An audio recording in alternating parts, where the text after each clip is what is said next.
শ্ৰদ্ধাৰ ছাত্ৰ ছাত্ৰী বন্ধু বান্ধৱীসকল, এইবাৰ নামভৰ্তিৰো চলি আছে কলেজবিলাকত।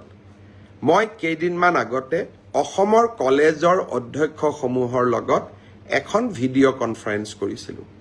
প্ৰতি বছৰে মই অভিযোগ পাওঁ যে আমি কোৱাৰ পিছতো নামভৰ্তিৰ সময়ত কোনোবা মহাবিদ্যালয়ে ছাত্ৰ ছাত্ৰীসকলৰ পৰা ফিজ ল'বলৈ চেষ্টা কৰে।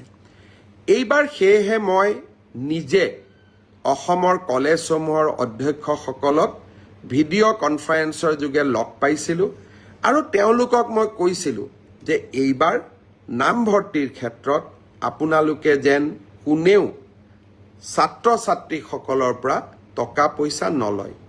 কাৰ পৰা নল'ব? যাৰ হাতত এখন ৰেচন কাৰ্ড আছে।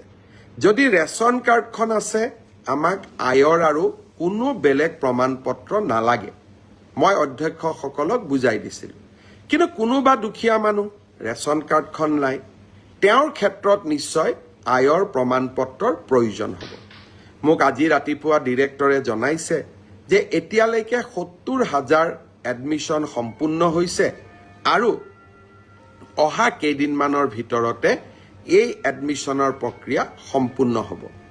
কোনোবাই যদি ৰেচন কাৰ্ডখন থকাৰ পিছতো এডমিশ্যনত টকা পইচা দিবলগীয়া হৈছে বা কোনোবা মহাবিদ্যালয়ে যদি ৰেচন কাৰ্ডখন থকাৰ পিছতো আপোনালোকৰ পৰা টকা পইচা লৈছে, আপোনালোকে মোক নিশ্চয় জনাব।